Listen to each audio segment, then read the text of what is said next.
Manila Broadcasting Company. DZRH, a proud member of MBC Media Group. 6 na minuto na makalipas ang alas 4 ng umaga. DZRH, magandang umaga Pilipinas sa DZRH Radio, DZRH TV at DZRH Online. Kasama si Kuya Angelo Palmones. Magandang umaga Pilipinas. Martes na tayo ngayon, 3 ng Hunyo 2025. Sa ulo ng ating mga balita, kapalaran ng impeachment ni Vice President Sara Duterte. Nasa desisyon na ng Senado ng 20th Congress. Ayon to kay Senate President Chis Escudero. Kamara nangakong tatapusin naman ang pagtalakay sa mga natitira pang mahalagang bills bago matapos ang 19th Congress. General Nick Torre naupo na bilang bagong hepe ng PNP, nangako ng 3-minute police response. Face mask hindi panlaban sa monkeypox. Hug and kisses. Ipinagbabawal naman ang Department of Health. Suspensyon sa proklamasyon ng nanalong Vice Mayor sa Isabela, inilista ng COMELEC. Pag-asa, idineklara na ang pagsisimula ng rainy season. Bagong balita, bagong impormasyon, kasama si Kuya Angelo Palmones. Magandang umaga, Pilipinas! Kasama natin ang buong radyo natin FM nationwide, ang ating mga action radio station sa Luzon, Visayas at Mindanao. 91.7 BNFM Radio sa Cebu at 94.3 FM sa Jensan. Yan po naman ang ating mga DZRH News FM. Sa detalye ng ating mga balita, idineklara na ng Pag-asa ang pagsisimula ng rainy season at panahon ng tagulan sa bansa. Ayon kay Ana Solis, ang Chief ng Climate Monitoring and Prediction Section ng Pag-asa, na-meet na ng klima o ng ating weather system ang criteria para sa latest weather analysis at rainfall data sa nakalipas na 5 araw. Kaugnay ito ng nararanasang mga pagulan dulot naman ng southwest monsoon o habagat. Ganyan sinabi ni Solis na maaaring magkaroon ng break o minsan ay walang mararanasang mga pagulan sa loob ng ilang araw o linggo. Tinutukoy naman ito na monsoon break. Pinayuhan din ang publiko na mag-ingat, laging maging handa sa namang epekto ng pagulan, habagat at iba pang weather disturbance sa bansa. I-ready nyo na ho ang inyong mga jacket, mga kapote, mga bota. Napakahalaga ho niyan para malabanan natin ang leptospirosis sa baha. Darating naman sa Pilipinas si Singapore Prime Minister Lawrence Wong. Nakatakda ang 2 araw na official visit ni Prime Minister Wong sa June 4 hanggang 5 kasunod ng imbitasyon sa kanya ng Pangulong Bongbong Marcos. Ayon kay Presidential Communications Office Secretary J. Ruiz, ang Pilipinas ang unang bilateral visit ni Wong matapos ang kanyang reappointment noong Mayo. Inaasahan naman ang pagkakaroon ng bilateral meeting nila Pangulong BBM at Prime Minister Wong patungkol sa usapin ng kalusugan, climate change mitigation, civil service cooperation at usaping politikal, ganyan din sa may mga pag-uusap kaugnay ng ekonomiya sa rehiyon. Ang Singapore ang ikawalong pinakamalaking trading partner ng Pilipinas noong 2024 at kasalukuyang tahanan ng mahigit 200,000 mga Pilipino. Maghahain ang kasong economic sabotage ang Department of Transportation laban sa online travel agency na AirAsia Move. Ayon kay Transportation Secretary Vince Dizon, ito'y bunsod ng mga overpriced ticket na alok nito, partikular na sa mga biyaheng Manila to Tacloban. Sa gitna ng nararanasang transportation crisis ngayon, dulot naman ng repair ng San Juanico Bridge. Nagugat ang desisyon ni Dizon sa reklamong natanggap ng kanilang opisina mula kay Leyte Port District Representative Richard Gomez. Napag-alamang sinubukan ni Gomez na mag-book ng flight ng Philippine Airlines sa naturang website at nadiskubre niyang aabot ng 40,000 ang halaga ng one-way ticket para sa biyaheng Manila-Tacloban.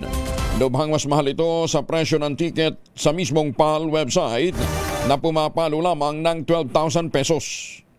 Apparently, these platforms only pay PAL what is the price of PAL. So, yung 12,000 na yan. So, yung Patong, yung Tongpats, key Asia move lahat yun. And they are doing this at a time when there is a current transportation crisis in Tacloban. Okay? So this is really a criminal act on the part of Movit. This is why later on I will tell you what we're gonna do. So, Lang ya. Pinalo pang biyahe papuntang Davao. Sa panig naman ng AirAsia Move, sinabi ni Dizon, sumagot na ang naturang online agency at iginiit na hindi sila sakop ng jurisdiksyon ng Civil Aeronautics Board dahil hindi naman anya sila isang airline.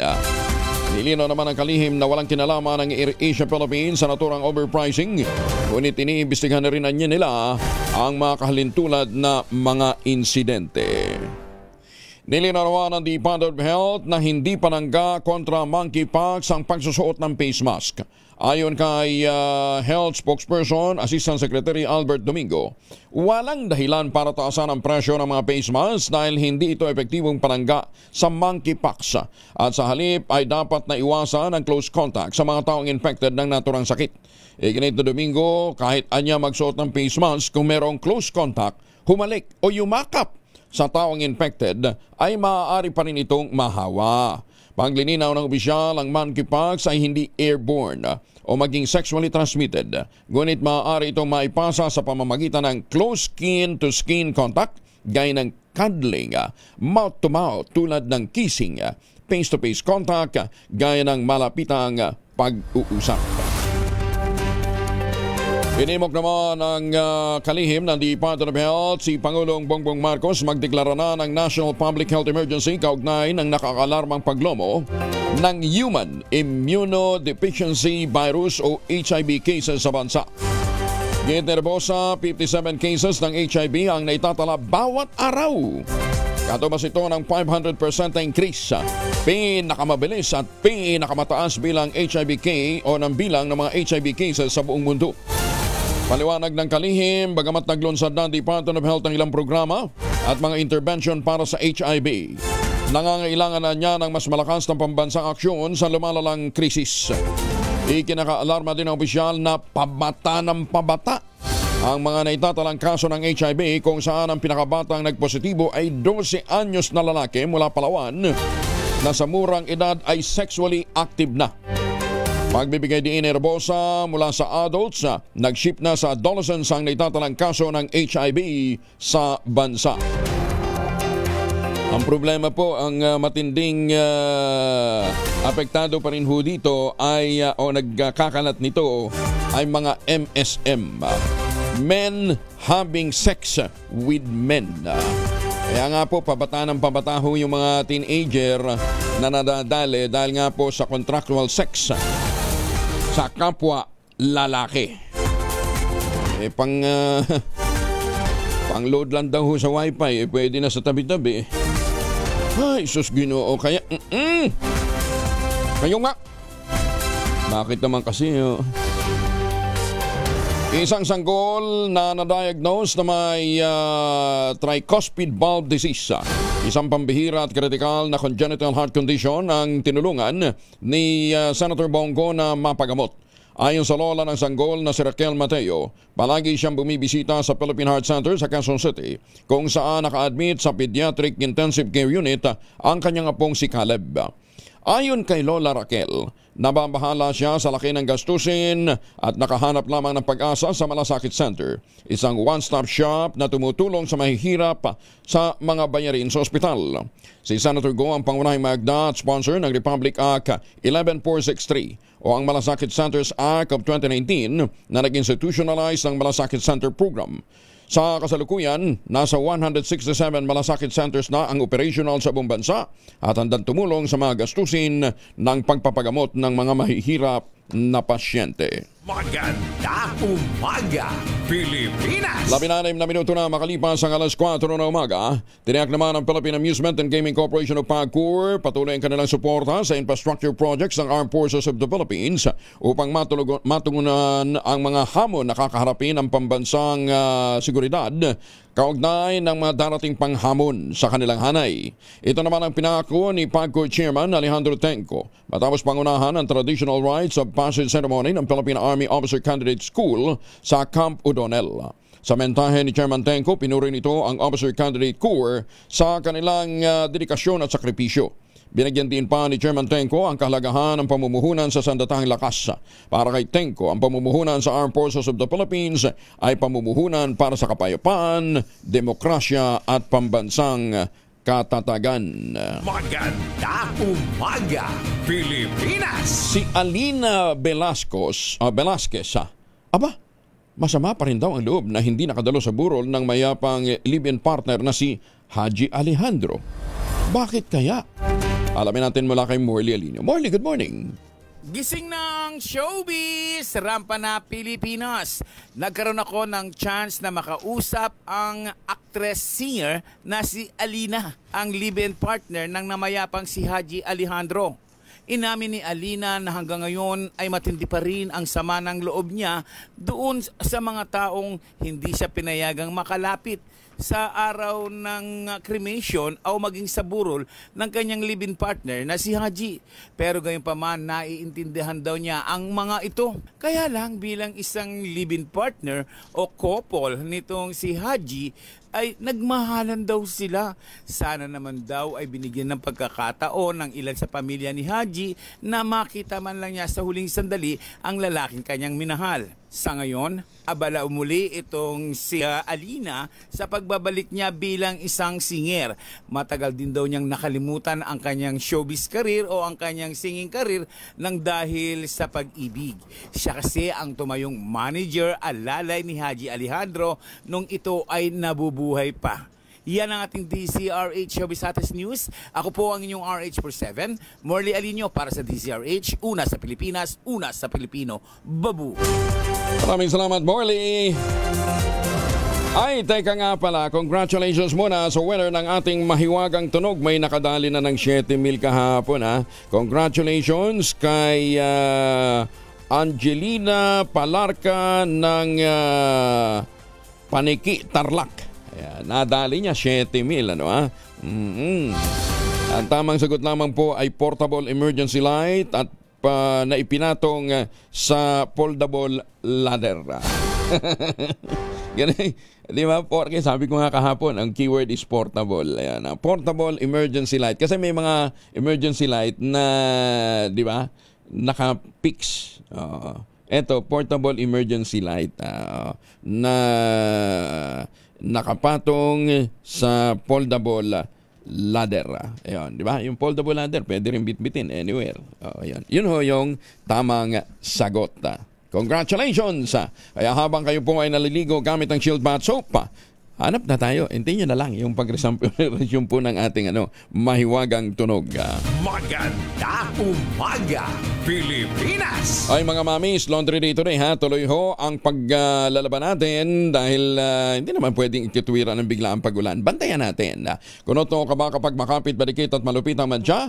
All you need is pride. Ba't mapahirapan ang self kun sa pride? Easy at worry-free naman ang laundry. Sa Triple Stain Away formula, tanggal ang matitindi mancha based on test sa chocolate, mud and sabon on cotton. Gawa po ito ng ACS. Bagong balita, bagong impormasyon. Kasama si Kuya Angelo Palmones. Magandang umaga, Pilipinas! Ibinigyan naman ng Philippine Amusement and Gaming Corporation of PAGCOR ang endorsement at buong suporta nito sa Manila show ng Sigma Asia 2025. Magsisimula po ito ngayong araw na ito hanggang June 5. Diyan po sa SMX Convention Center dito sa Pasay City. Sinabi ni Chairman Tenco, inikilala ang napakalaking potensyal ng sektor ng gaming at financial technology sa Pilipinas at naniniwala ang PAGCOR na ang Sigma Asia Summit ay gaganap na isang mahalagang papel sa higit pang pag-angat ng nasabing industriya. Iginit din ang PAGCOR na ang kanilang kumpiyansa hindi lamang sa ipapakita ng Sigma Asia Summit sa Pilipinas bilang hub para sa gaming at financial technology, kundi para mapadali rin ang mga makabuluhang talakayan at mga hakbangin na makatutulong sa pangkalahatang sektor ng dynamic sector. Ayon din kay PAGCOR Chairman at CEO Altenco, Ang Sigma Asia ay naglatag ng mga plano upang gawing kaakit-akit na lugar ng gaming ang Pilipinas. Street level individual drug personality, timbog naman sa bypass operation ang PNP sa Posorubio, Pangasinan. Detalye ng balita mula kay Freddy Pajardo, Aris 38, Masantos siya kawasan, check kami sa ating mga kababayan dyan sa Pangasinan, Freddy. Masantos siya kabusan, Kuyang Angel. Nasa kustodiya ngayon ng Posorubio Police Station ng street level individual drug personality na isang 40 anyos na binata, walang trabaho at residente ng barangay Alipangpang ng nasabing bayan. Sa ulat ni Acting Chief of Police Major Jordan Tomas, nagsagawa ng operasyon ang kanyang mga tauhan sa Drug Enforcement Unit bandang alas 9:30 ng gabi sa Barangay Poblacion District 1 Posorubio, kung saan isa sa mga pulis ang nagkunyaring bayar at nakabili ng 3 plastic sachet na naglalaman ng hinihinalang shabu sa suspect kapalit ng mark money at agad itong inaresto. Nakumpiska sa suspect ang mark money at mga drug paraphernalias, maging ang cellphone at motorsiklo niyang gamit sa illegal niyang transaksyon ay sinamsam din ng mga otoridad. Ang illegal na drogang nakumpiska sa suspect ay tumitimbang ng 2 gramo na may street drug price na 13,600 pesos. Kasong paglabag sa Republic Act 9165 o the Comprehensive Dangerous Drug Act of 2002 ang kinakaharap ngayon ng suspect.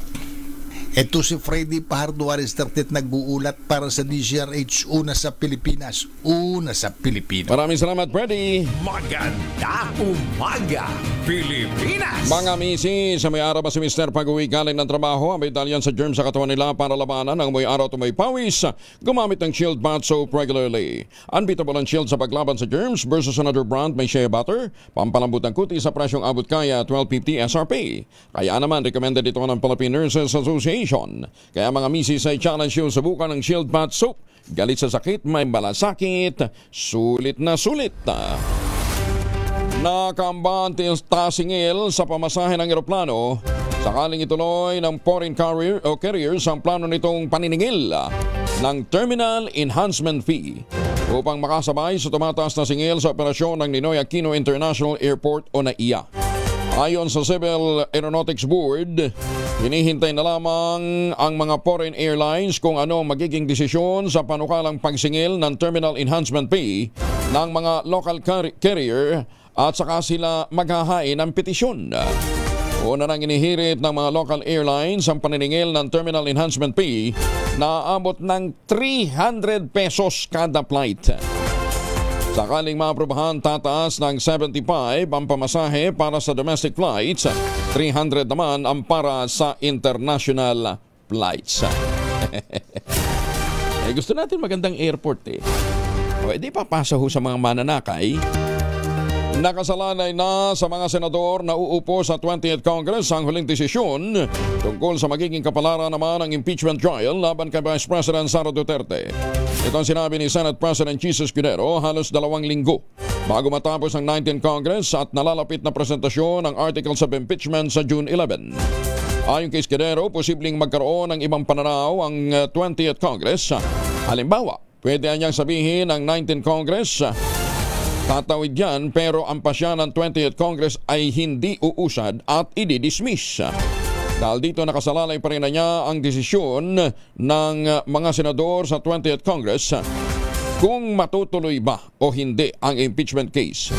Pero alinsunod sa rules, hanggat maaari ay dapat maging impartial ang bawat senator judge hanggat hindi pa naririnig ang mismong kaso.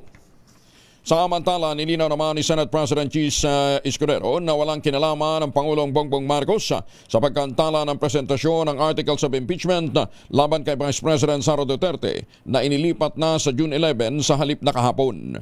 Paliwanag ni Escudero, nag-ugat ang desisyon na ilipat ang petsa ng presentasyon ng articles of impeachment para unahin ang mga priority legislative measures bago mag-adjourn ng 19th Congress. Inamin din ng Senate President na hindi niya ito nasabi kay House Speaker Martin Romualdez dahil nagpasyat silang sabihin ito kapag natapos na ang binubuo nilang mga kailangan gawin sa LEDAC. Rin niya sinasabi yan, di ba? At sinabi ko na rin kanina, yung pagpapadala ko ng sulat ng Webes, bugso yun ng LEDAC, yung kailangan namin tapusin. Walang sinabi ang Pangulo o walang utos ang Pangulo kaugnay dyan. At hindi ko nga rin nasabi kay Speaker Martin noon nandun pa dahil nagpasa kami pagkatapos na nung minamap out na namin yung mga kailangan gawin kaugnay sa mga pinag-usapan sa LEDAP. Magandang umaga sa mga taga Mabini, Batangas. Magandang umaga din sa mga taga Malabon. Diyos marhay nga aga sa ating mga kababayan dyan po sa Bicol, hindi maaaring ipasa sa 20th Congress ang impeachment case laban kay Vice President Sara Duterte. Paliwanag ito ni Senator Francis Tolentino alinsunod sa saligang batas. Wala na rin kapangyarihan ng 19th Congress na ipasa sa susunod na Kongreso ang kaso ng impeachment. Ang 19th Congress ang nag-file ng kaso ng impeachment, yung lower house, at ito po ay final sa 19th Congress Senate. So ibig sabihin po niyan, sang-ayon sa ating mga batas na umiiral, pag nawala na po ang Kongreso, patay na rin po yung mga nakabinbin na hindi natapo. Kailangan ulitin. Ginete Tolentino, mamamatay ang impeachment case pagdating ng Hunyo 30 dahil maaari lamang magpasa ng kaso sa pagitan ng dalawang regular na sesyon at hindi sa pamamagitan o sa pagitan ng dalawang kongreso. Walang kapangyarihan naman ang 19th Congress na ipasa ito sa 20th Congress. Wala po sa saligang batasyon. Ang bawat kongreso po ay magkakaiba at independyente sa bawat isa. Ang pwede lang po ay ipasa in between sessions. So in between sessions, pwedeng ipasa. But same Congress. In between Congress, hindi po pwedeng ipasa. Ayun. Wala pa hong gumagawa niyan. Sinabi pa ni Senator Tolentino, magkakaroon ng functional dismissal ng kaso at kakailanganing ihain itong muli sa 20th Congress. May buntag sa matig paminaw natin diyan sa Digo City.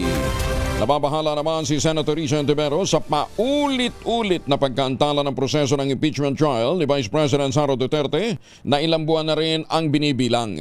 Hiniling ni Ontiveros sana'y ito na ang huling delay dahil bukod sa sobra-sobra na niyang paghihintay ng publiko sa gagawing paglilitis, lamag din ito sa saligang batas. Let us all hope this is the last delay. While I support my colleagues in our shared sense of urgency in passing important legislation in the last days of the 19th Congress, including the landmark anti-POGO bill, we cannot postpone our constitutional obligations any longer. Ginito Ontiveros, utang nila sa sambayanan na mag-convene bilang impeachment court upang masimula na ang impeachment proceeding sa lalong madaling panahon. Para kay Senator Risa, anuman ang akusasyon laban kay VP Sara, karapatan ng taong bayan na malaman at mahimay ang mga ito sa pamamagitan ng isang transparent na impeachment trial. Agaw pansin ngayon ang isang mural sa UP Diliman Freedom Wall sa kahabaan ng CP Garcia Avenue sa Quezon City kung saan makikita ang imahe ni VP Inday Sara at ang salitang Convict Sara.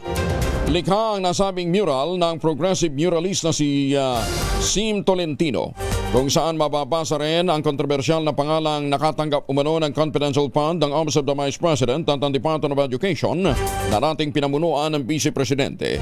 Makikita rin ang larawan ng Chichiryang Piatos, nakapilyedo ng isa sa mga nakatanggap umano ng confidential fund na si Mary Grace Piatos. Umaasa ang muralist na si Tolentino sa pamamagitan ng kanyang likhang sining, mas maraming tao ang makikisangkot sa nasabing issue para matiyak na may mananagot sa maling paggamit ng pondo ng gobyerno. Bukod pa rito, maasa rin si Tolentino na mas maraming artist ang gagamitin ang kanilang likhang sining para iparanig ang kanilang boses. Itinuturing naman ni House Speaker Martin Romualdez na speculative lamang ang inilutang na usapin na posibleng hindi na matuloy ang impeachment trial laban kay Vice President Sara Duterte. Ito'y matapos na muling ipagpaliban nga ng Senado ang petsa para sa pagbasa ng articles of impeachment na unang itinakda kahapon ni Senate President Jesus Escudero ngunit naurong ng June 11. Sinabi ni Romualdez na iginagalang niya ang paliwanag ni Escudero na unahin munang matalakay ng Senado ang mga mahalagang panukalang batas. Paliwanag ng Speaker na isakatuparan na ng Kamara ang mandato nito sa ilalim ng Konstitusyon nang ihain ang impeachment case laban kay VP Sara at ang Senado na ngayon ang may hawak ng bola. Yung sulat sa akin ni Senate President Jesus Escudero is pretty straightforward.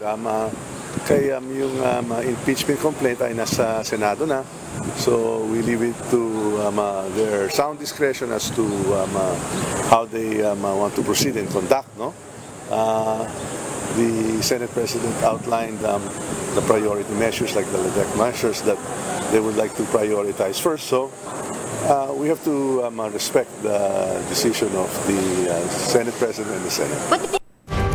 Walang balak naman ang prosecution team na bawasan ang articles of impeachment laban kay VP Inday Sara, bagamat pwedeng mag-adjust ang prosecution kung ito'y kinakailangan. Ayon kay Congressman Lawrence Defensor ng Iloilo, miyembro ng 11-man House team o prosecution team, handa ang prosekusyon na ilatag ay depensa sa Senate Impeachment Court ang 7 articles of impeachment laban kay VP Inday. Mga kung sakasakali, ilan na lamang po? Sa ngayon, handa kaming ipresenta ang 7 articles of impeachment kasama ang ebidensyang nakalakip dito. Depende sa trial schedule ng ating impeachment court kung gaano nila kabilis sana matapos. If ever, we can adjust the articles of impeachment. Pero sa ngayon, hindi ko sasabihing magbabawas kami kasi handa kaming ilatag ang ebidensya sa 7 articles of impeachment. Samantala, minado naman si Defensor, nangangamba siyang maibasura ang impeachment kung patuloy na madedelay ang pag-convene ng Senate Impeachment Court. Binanata ng tila kawalan ng aksyon ng Senado sa impeachment case laban kay VP Inday Sara. Ayon kay Attorney Harry Gutierrez o hindi Harry Roque Ayon kay Attorney Barry Gutierrez, dating kongresista tagapagsalita ni dating Vice President Leni Robredo, ang hindi pag-usad ng impeachment process ay lantarang paglabastangan sa konstitusyon at sa kagustuhan ng publiko. Ginit ni Barry Gutierrez na kapag naipasa na ng Kamara ang articles of impeachment, obligado na ang Senado na ito'y isalang sa paglilitis alinsunod sa itinatagda ng saligang batas. Kinikwestiyon din ni Gutierrez ang paulit-ulit na pagkantala ng pag-usad ng kaso gayong ang publiko at mismong si VP Inday Sara nagsasabing welcome sa kanyang trial. Handa siyang harapin ang mga akusasyon laban sa kanya. Magandang umaga, Pilipinas! Magkakasaan ang kilos protesta ang ilang grupo para kalampagin ang Senado hinggil sa paulit-ulit na pagkantala naman ng proseso ng impeachment case laban kay VP Sara. Magtitipon-tipon ang mga impeachment complainant mamayang alas 9 ng umaga sa harap ng Senate Office. Kasabay ng gagawing press conference sa House of Representatives alas 11 naman ng umaga. Ayon kay Renato Reyes Jr., Bayan President, malinaw na si Pangulong Marcos ang nananatiling malaking balakid sa pag-usad ng impeachment kay VP Sara dahil sa paulit-ulit itong pahayag ng pagtutol sa naturang kaso. Naniniwala si Reyes na isinasantabi ng ruling elite ang demands ng publiko sa accountability para sa kanilang political survival at pag-iwas sa usaping impeachment ng Vice Presidente dahil ito ay pabor sa rehimeng Marcos.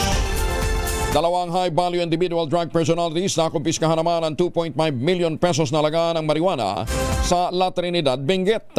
Detalye ng balita mula kay Romy Gonzalez sa Rich 41 ay Bagnabigat, Romy.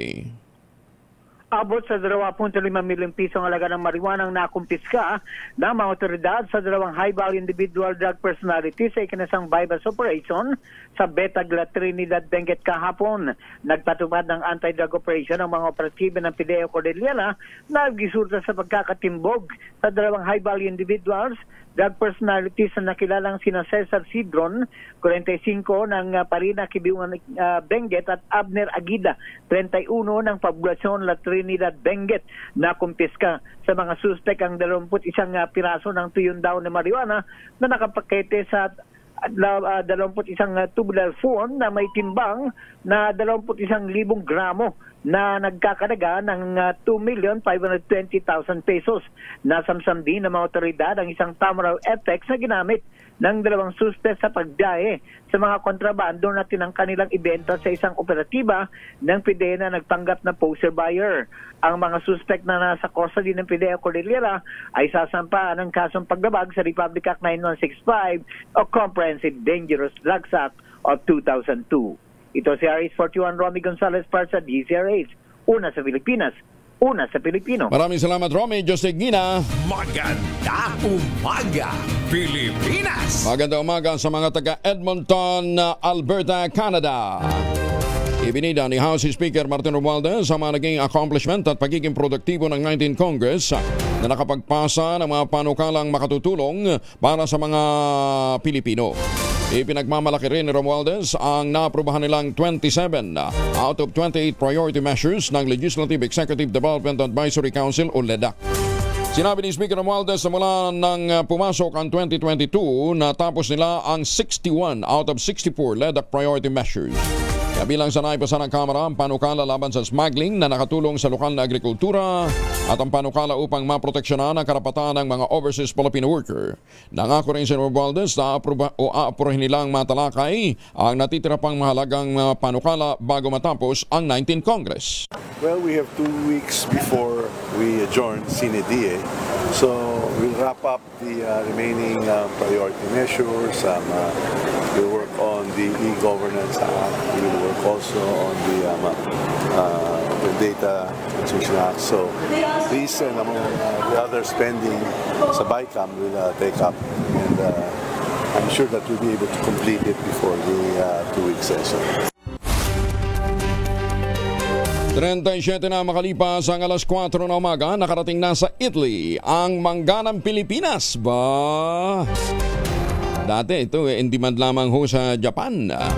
Sa ulat ng Department of Agriculture, mahigit kalahating metriko toneladang mangga ang in-export ng Pilipinas mula Pangasinan dinala sa Italia. Itinuturing naman ni Agriculture Secretary Francisco Chularol Jr. na makasaysayan ang nasabing hakbang. Bahagyan niya ito ng pagpapalawak ng gobyerno sa farm export market ng bansa upang mapalago ang kita ng mga magsasaka at makalikha ng mas maraming trabaho at pamumuhunan sa sektor. 2 patay sa bangka ng motorsiklo at isang jeep sa Davao del Sur. Detalye ng balita mula kay Jun Soter mula sa Action Radio Davao. May butag ni mo, Jun. Mayong buntag usab Kuyang Angel, 2 ang kumpirmadong patay sa isang trahediyang banggaan ng motorsiklo at jeep sa Manggahan na Barangay San Roque, Digo City, dakong alas 3 ng hapon. Ayon sa inisyal na report ni Police Chief Master Sergeant Joshua Hezron Asnar, sangkot sa aksidente ang isang motorsiklo at isang Wrangler jeep. Kinilala ang driver ng motorsiklo na si Mark Hill Santiago, 21 anyos, isang backhoe operator. Angkas niya si John Mark Palarasan. 23 anyos, isang construction worker. Kapwa sila residente ng Purok Pag-asa, Barangay Lungag, Digo City, Davao del Sur. Samantala, minamaniho naman ang jeep ni Roy Montano, 44 anyos, mula naman sa Purok 7, Barangay San Roque. Batay sa investigasyon, binabaybay ng Wrangler jeep ang kalsada patungong Barangay Hall ng San Roque na maganap ang salpukan. Pagdating sa pababang bahagi ng kalsada, bumangga ito sa motorsiklong paparating mula sa kabilang direksyon. Dahil sa lakas ng banggaan, tumilapon ang 2 sakay ng motorsiklo at nagtamo ng malubhang sugat. Idiniklara silang dead on the spot ng mga responding tauhan mula sa CDRRMO. Patuloy pa rin ang investigasyon ng mga otoridad upang alamin ang buong detalye ng insidente at kung sino ang may pananagutan sa naturang trahedya. Ito si Jun Soter para sa DZRH. Una sa Pilipinas, una sa Pilipino. Daghang salamat, Jun Soter. May buntag sa automatic paminaw diyan sa Davao. Maganda umaga, Pilipinas! Evan lang ng Las Vegas. Ma'am, kumusta na ho kayo, ha? Baka ho'y may mga importanteng lakad ho tayo. Mag-mount din ng proteksyon laban sa mikrobyo. May 2 formulation ng family alcohol na pwede nating pagpilian. Yung family, 70% isopropyl alcohol, especially prepared for clinics, hospital, pharmacies, laboratories, pero okay na okay din po yan sa mga households. Very effective sa disinfection at sterilization.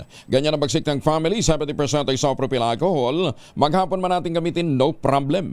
Hindi po manuno yung ating mga kamay dahil meron po itong moisturizer.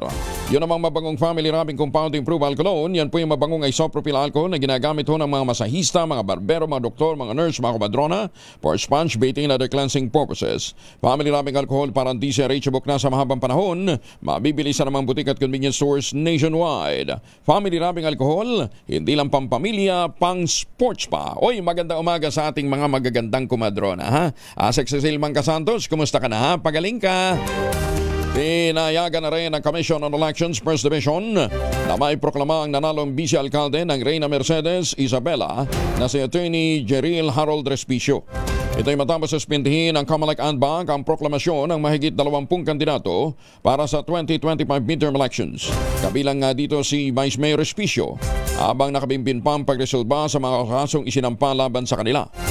Sa desisyon ng COMELEC, kinatasan ng poll body na muling mag-convene ang Municipal Board of Canvassers sa loob ng 5 araw upang opisyal na iproklama si Respicio. Ginawa ang nasabing desisyon sa kabila ng walang motion for reconsideration na inihain ang nanalong vice-alkalde.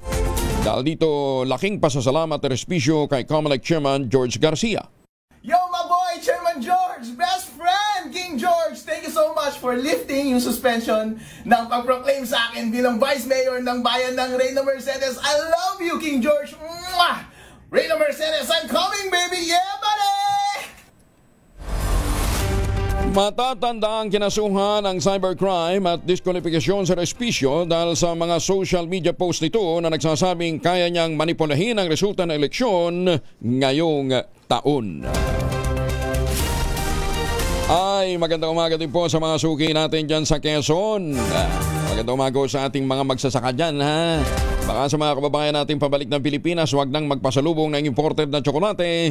Meron ho tayo dito sa Pilipinas na tangerine chocolate. Produkto pa ito ng mga magdiniyog, ng mga magsasaka dyan po sa lalawigan ng Quezon. Sa tulong po ni Dr. Helen Tan, yung pong mga planting material ng kakao galing Davao, hinakot po yan para maitanim sa ilalim po ng mga nyugan. Kaya ngayon, nagpuproduce sila ng dekalidad na kakao beans, pinaprocess para maging tangerine chocolate. Available yan sa 0919-095-5935. Sabi nga po ni Dr. Helen Tan, sino bang magmamalasakit sa Pilipino kundi ang kapwa Pilipino? Ang tangerine chocolate ay may mahigit 10 variansa ng mga raw material ay galing din po sa ani ng mga magsasaka. I-check po ninyo sa tangerinechocolate.ph. At dahil papalapit na naman ang Father's Day, huwag kalimutan, bigyan si tatay ng tsokolate pambahaba ng buhay. Available sa 0919-095-5935. Ang tangerine chocolate ay gawang lokal but taste and looks global dahil tinulungan po ito ng DTI at ng DOST. Maganda umaga, Pilipinas! Babaeng US citizen patay sa self-accident sa NCTEX Hermosa, Bataan. Meron pang isang nasugatan. Detalye na balita mula kay Danny Kumilang, Aris 37. Danny, good morning. Patay ang isang 29 anyos na babae na US citizen matapos ang isang self-accident sa Subic-Clark-Tarlac Expressway sa Barangay Sacrifice Valley, Hermosa, Bataan. Ayon sa initial report ng Hermosa PNP, naganap ang aksidente sa biktima alas 8 ng umaga kahapon. Dinadrive umano ng biktima na nakilalang si Michelle Kubakob, ang itim na pick-up na Mitsubishi Estrada. Nasakay nito ang isang alias Jasper, 20 anyos, residente ng Kawag Subic, Zambales nang maganap ang aksidente. Ayon sa ECTEX traffic investigator na si Riley Sibal, pantikan ang sasakyan ay nawala ng kontrol, bumangga sa bollard post at ilang ulit na umikot. Tumilapon ang driver at pasahero palabas ng sasakyan. Agad silang dinala ng ECTEX Lifeline ambulance sa JC Payumo Memorial Hospital at idiniklara ng attending physician na dead on arrival ang driver. Samantalang patuloy namang ginagamot sa ospital ang sugatang pasahero nito. Danny Kumilang, RH37 DCRH, una sa Pilipinas, una sa Pilipino. Maraming salamat, Danny. May paabak kay kayungan sa ating mga kababayan dyan po sa Pampanga. Naibag na bigyan sa mga taga-Ambulog, Cagayan. Ay, magandang umaga sa mga taga-Bagak, Bataan, ha? At syempre sa mga suki natin dyan sa Calamba, Laguna, kamusta na ho kayo, ha? Sa mga taga-Alberta, Canada, good morning. Sa mga taga-New York, Cubao, New York City, dyan sa Estados Unidos, kamusta na kayo? Epektibo na mamayang alas 6 ng umaga ang dagdag bawas sa presyo ng mga petrolyo ngayong araw. Sa anunsyo ng oil companies, tataas ng 40 sentimos ang bawat litro ng gasolina, habang may dagdag din na 30 sentimos sa bawat litro ng diesel. Kasado na rin ang bawas presyo na 10 sentimos sa bawat litro naman ng kerosene. Ang bagong paggalaw sa presyo ng petrolyo ay bunsod ng posibleng bagong US sanctions sa Russia, ang inaasahang pag-relax naman ng US-European tariff issue at ang inaasahang mas maraming produksyon ng langis sa Hulyo. Ipinagutos na ng Pangulong BBM sa National Irrigation Administration, puntahan ang mga magsasaka. Huwag na silang hintayin lumapit ba bago tugunan ang kanilang mga pangangailangan. Sa kanyang mensahe sa turnover ceremony ng bagong heavy equipment at mga sasakyan sa NIA field offices, mariing ibinili ng Pangulo sa mga tauhan ng National Irrigation Administration. Pakinggan ang hinaing ng mga magsasaka, pabilisin ang solusyon sa mga problema. Hiling ko sa inyo, na pag-igtingin pa ang inyong pagsisilbi. Makinig sa kanilang mga hinain. Huwag antayin na sila ay lumapit sa inyo. Kayo na ang umikot sa ating mga magsasaka. Pabilisin na ang tugon sa kanilang problema. At higit sa lahat, maglingkod ng tapat.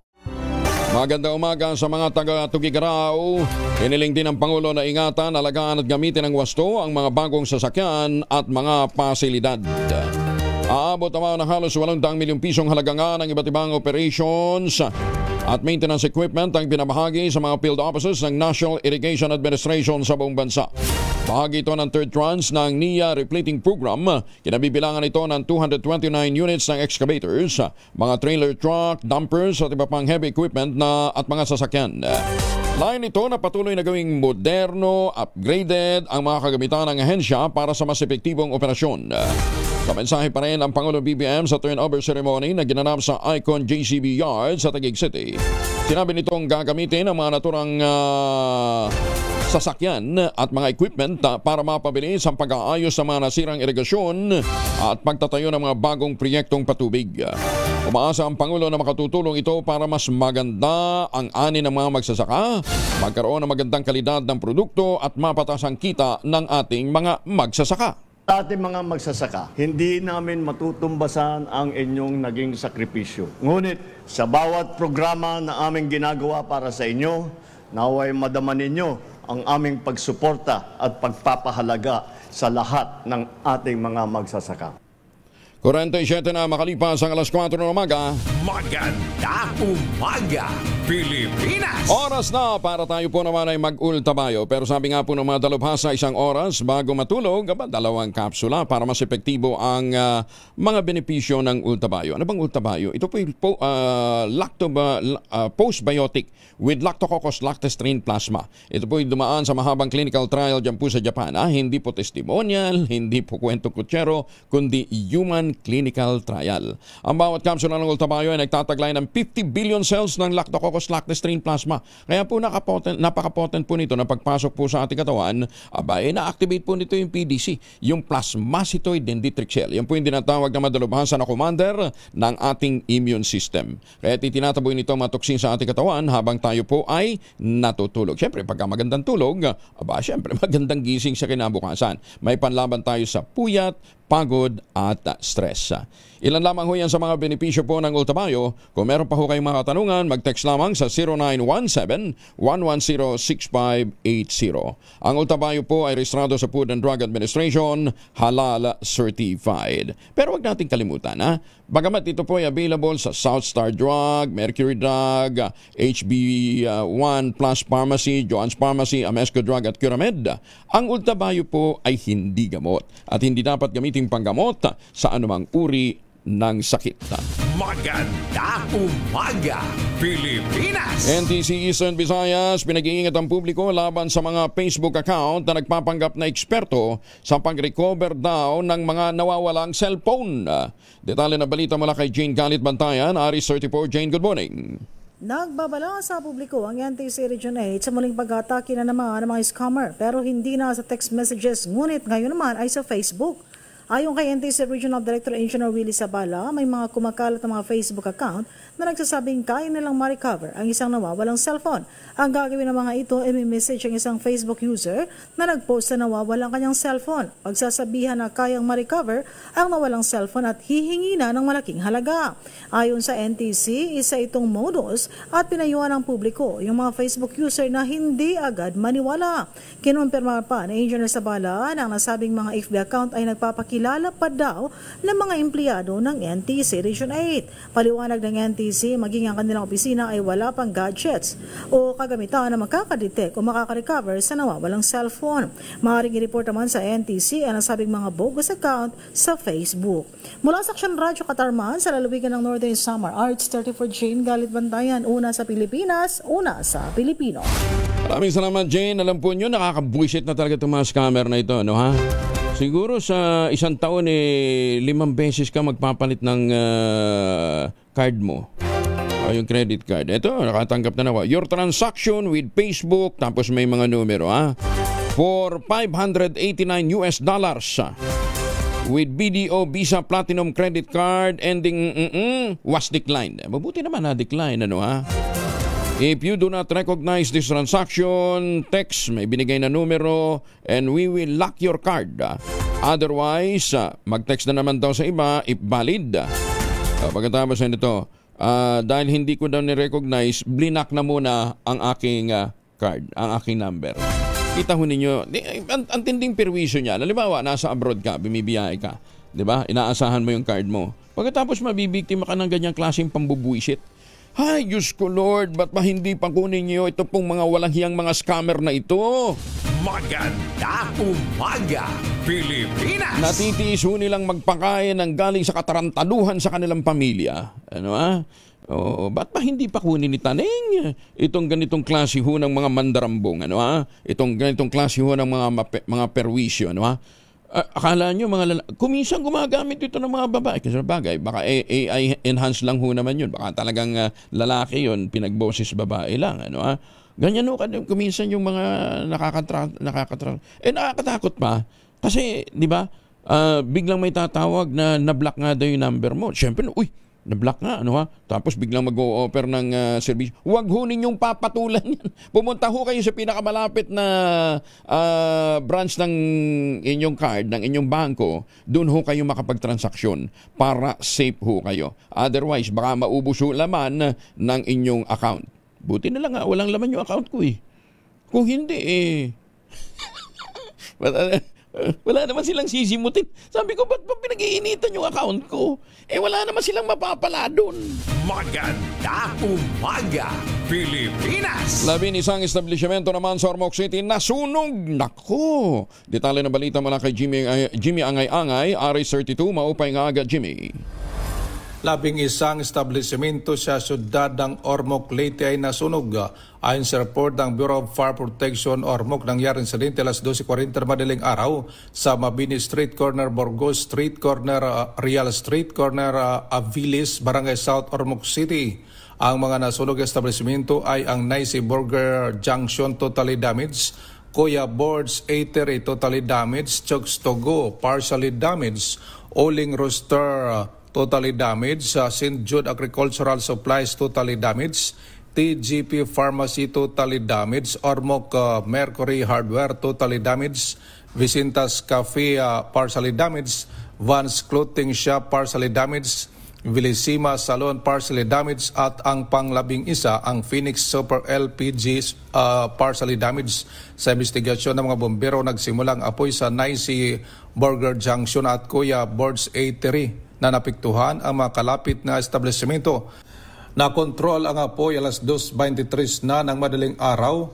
Nagkakalagang 8.4 milyong piso ang pinsala ng sunog at wala namang nasaktan. Sa kasalukuyan, iniimbestigahan ng Bureau of Fire Protection Ormoc ang pinagmulan ng apoy. Mula dito sa DYVL Action Radio Tacloban, ito si RS32 Jimmy Angay-Angay para sa DZRH. Una sa Pilipinas, una sa Pilipino. Daghang salamat, Jimmy Angay-Angay.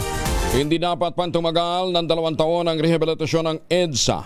Ayon kay Transportation Secretary Vince Dizon, ito ang dahilan kung bakit ipinagpaliban muna ng Pangulo ang EDSA rebuild na nakatakda sana ngayong Hunyo. Iginit ni Secretary Dizon, dapat na niyang bumuo ng panibagong plano para hindi maperwisyo ng matagal ang mga commuter. Marami siyang mga nakausap nitong mga nakaraang linggo, lalo na yung mga contractor na nagsasabi, lalo na from abroad, na hindi kailangan 2 taon yan. Pwede yan kahit 6 months, maximum 1 year. Bunsod nito, binigyan ng 1 buwan ang DPWH para makapagplanong muli kung paano kukumpanahin ang EDSA sa loob lamang ng 6 na buwan hanggang 1 taon.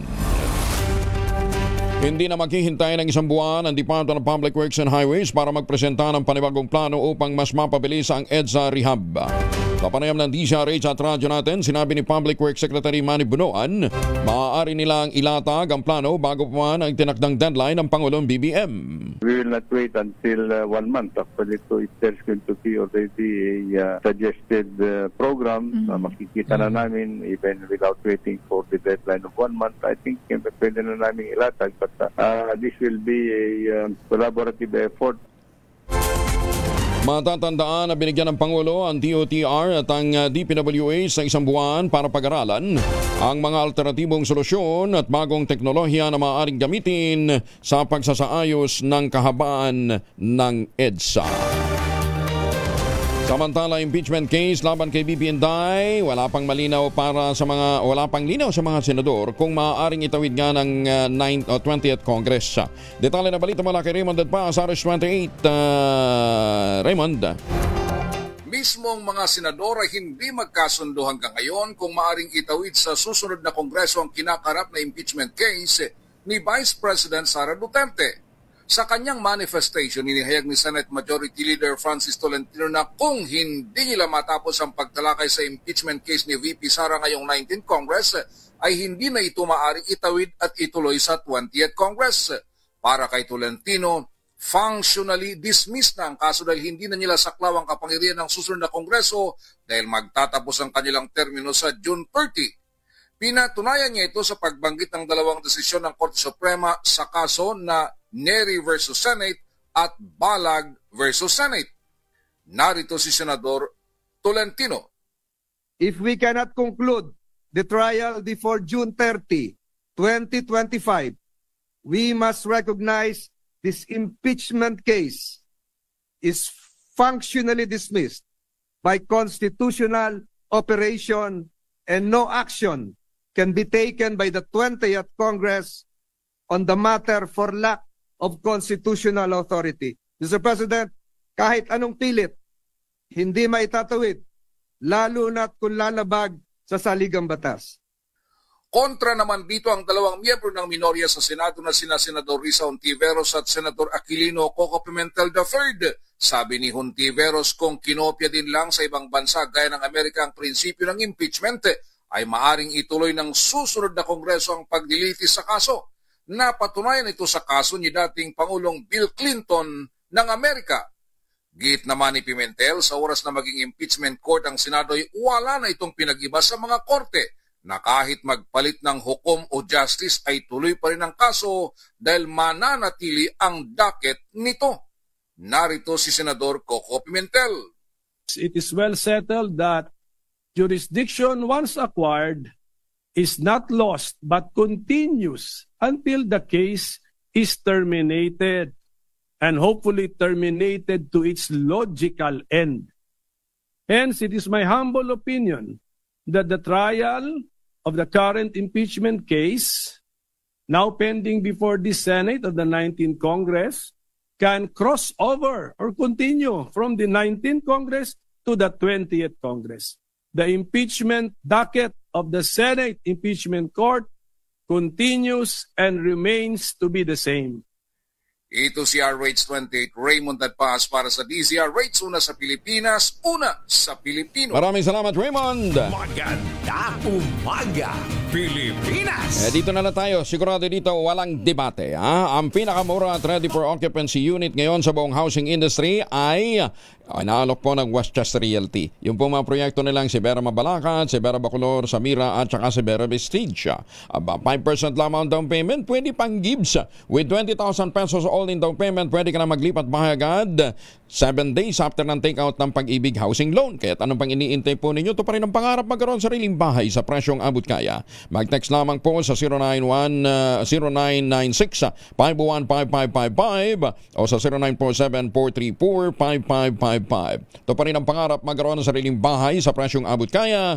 Nasa loob po ng township ang iba't ibang mga amenities gaya halimbawa ng eskwelahan, simbahan, palengke, mga grocery stores at mismong munisipyo.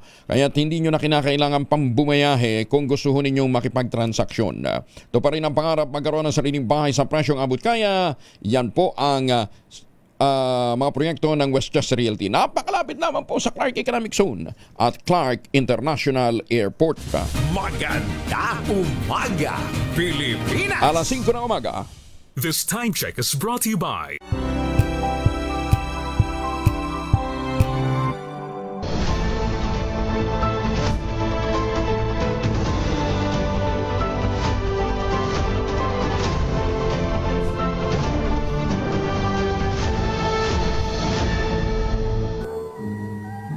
kauna-unahan sa Pilipinas. Manila Broadcasting Company. DZRH, a proud member of MBC Media Group. DZRH, magandang umaga Pilipinas sa DZRH Radio, DZRH TV at DZRH Online. Kasama si Kuya Angelo Palmones. Magandang umaga Pilipinas. Nasa ikalawang bahagi na ho tayo ng ating pong programa ngayong pong Martes. Atras ho tayo ng Hunyo 2025. Si Chanel Dominguez mula sa Pag-asa. Kasama na natin Ma'am Chanel. Good morning. Ma'am Chanel. Magandang umaga sa mga Pilipino dyan po sa South Korea. Kamusta na ho kayo at saka sa mga suki natin dyan sa Tabuk. Naimbang nabigat sa mga suki natin dyan po sa Abra. Tiniyak naman ng Commission on Elections sa publiko ang accuracy ng nakalipas na 2025 midterm elections. Ayon kay COMELEC Chairman George Garcia, mahigit sa 4 na ang clustered precinct ang kanilang na manual audit at lumalabas na 99.99% ang accuracy rate ng automated vote counting. Bahagyang mas mataas ito kumpara sa 99.95% accuracy rate ng automated system noong 2022 national elections. Target namang makumpleto ang isinasagawang random manual audit sa June 28. Minamandato kasi ng batas ang pagsasagawa ng random manual audit para verifikahin ang accuracy ng vote counting machines. Balikan na natin ngayon si Chanel Dominguez ng Pag-asa. Ma'am Chanel, good morning. Magandang umaga din po sa inyo, Sir Angel. Magandang umaga din po sa mga taga-subaybay po natin. Para sa ating weather update, wala na naman tayong minomonitor na namang bagyo or low pressure area sa loob at labas ng ating Philippine Area of Responsibility. Pero inaasahan natin pa rin yung epekto ng southwest monsoon dito sa may buong Luzon. Inaasahan natin yung maulap na papawiri na may mataas na tsansa ng mga pag-ulan dito sa Ilocos Region, Abra, Benguet, Zambales, Bataan, Tarlac at Pampanga. Mataas din ang tsansa ng mga pag-ulan dulot naman ng Intertropical Convergence Zone or ITCZ dito sa may Basilan, Sulu, Tawi-Tawi, Sultan Kudarat, South Cotabato, Sarangani, Davao Occidental at Davao Oriental. From Metro Manila and the rest of our country, asahan naman natin ang mga liwalas sa Ponder. Asahan din natin yung mataas na tsansa ng mga localized thunderstorm lalo na sa hapon at sa gabi. Wala naman tayo nakataas na anumang gale warning sa anumang seaboards ng ating bansa. At yan po muna latest Pag-asa Weather Forecasting Center. Chanel Dominguez po. Magandang umaga. Ma'am Chanel, pagka ganitong panahon, ano ang unang tinutumbok ng papasok na bagyo? Usually po, nanggagaling po siya dito sa eastern section po ng ating bansa. Particularly, madalas po Mindanao area din po. Mindanao? Opo. Doon na nga nabugbog ng gusto nitong mga nakalipas na araw. Opo. Doon pa rin, ha? Magiging matubig ba itong papalapit nating tag-ulan?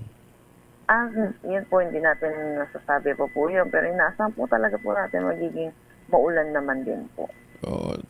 Kasi ganitong transition tayo, di ba? Nakakaranas ng talagang heavy rainfall? Yes po.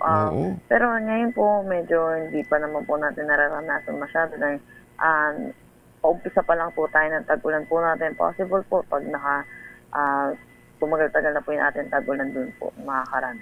Tapos, Ma'am Chanel, ito pang weather system na ito sa Pilipinas, ganon din sa mga kalapit bansa natin sa Southeast Asia? Yes po. Ganon din po. Lalo na po yung, maalala din po natin yung Thailand po, tsaka India. Nauna po sila. Nauna pa nga sila nauna po sila nag-announce ng Southwest Monsoon. Start po ng pag-ulan po sa kanila. Ganon din sa bigger part ng China? Yes po.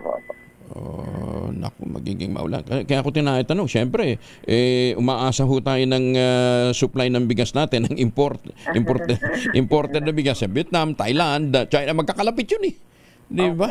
Yes. Ay, sus, may ginoong buhay ito. Sige. Ma'am Chanel, thank you. Maraming salamat. Salamat po. Ingat po kayo. Simula na naman ang walang tulugan dyan po sa Pag-asa. Alam naman natin na pagkatag-ulan, isa ho sa mga nagiging concern ng Pag-asa, ang 24/7 na monitoring, lalong-lalo na pagka may bagyo. ala na naman silang uwian.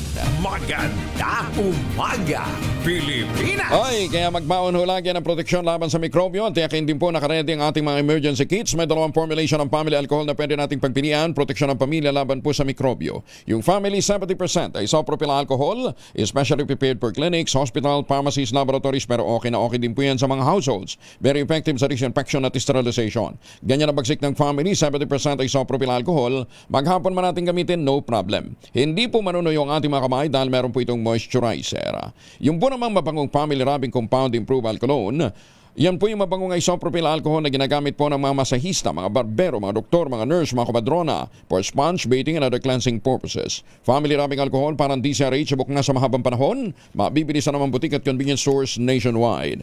Family rubbing alcohol, hindi lang pampamilya, pang sports pa. Maganda umaga, Pilipinas! Kung may trust daw ho tayo sa alcohol, dahil ito ay panlaban ho sa mikrobyo, ano ha? Yung bang ganong klase ng trust ang nagiging basihan ho ng mga survey? Ano ay? Kasi marami nagsasabi na bumaba ang trust rating, nawawala ng tiwala. Ano ba nga bang sinusukat niyan base ho sa mga survey? Kasama na natin si Professor Guido David ng UP Institute of Mathematics at mula po sa Octa Research. Prof, magandang umaga po sa inyo. Yes, good morning, Kong Hangin ho, and sa mga nakikinig at nanonood sa ating program. Is the trust rating result a measure of efficacy or efficiency of governance? Hindi naman. Kasi yung, yung trust rating sa, kunyari, sa leader is just one part of it. Kasi, syempre, hindi naman natin masusukat yung performance ng buong administration, ng buong government just trust rating ng leader. So, syempre, it's just a simplification of it. So, anong mini-measure nun? Anong sinusukat nun trust? Well, I think as is naman yung question na yun. Usually, so pag tinanong yung trust rating ng yun nga, yung tiwala nila na yung leader will make the correct decisions sa at least yun yung impression ko. Pero iba yung impression yan ng mga iba-ibang ng mga respondents. So pag tinanong natin yan sa mga respondents, ano yung tiwala ba kayo? We usually ask that din sa hindi lang sa sa leaders, sa lahat ng mga officials, even sa mga sa ibang public personalities. Kaya tanong natin, ano yung trust rating natin kay Kong Angelo Balmones, and then kung ano yung sasabihin nila, it means na pag nakikinig sila sa inyo, yun yung trust rating na nila na big, yun yung sense nila na of trust sa inyo. Kunyari, example lang yun, and ganun din sa leaders.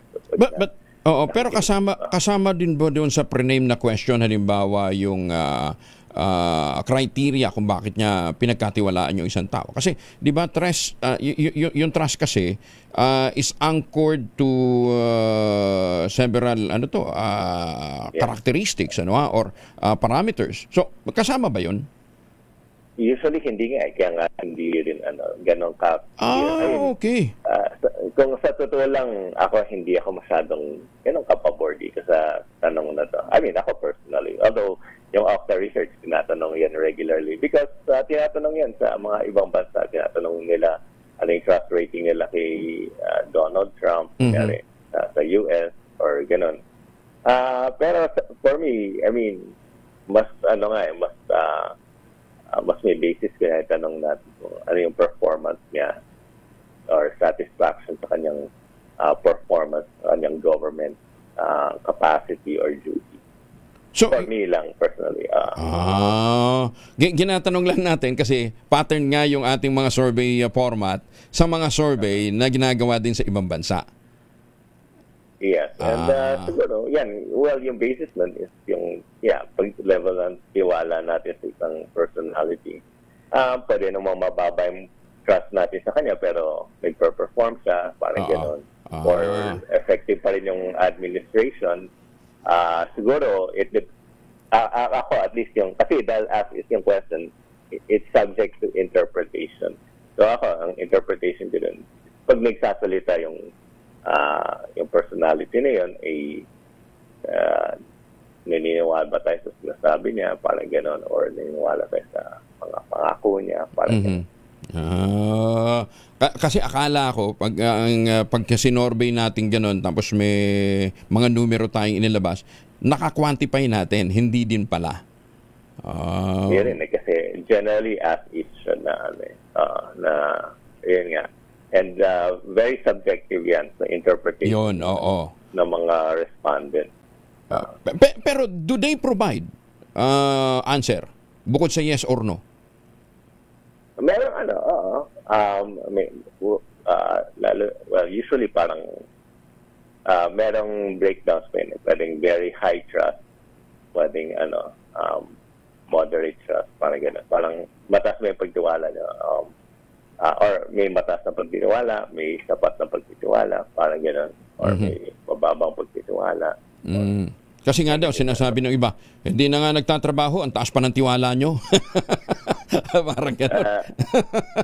Pero hindi naman siya, ang maganda doon, hindi siya connected sa trabaho. Unlike yung performance definitely connected sa pagtatrabaho, di ba?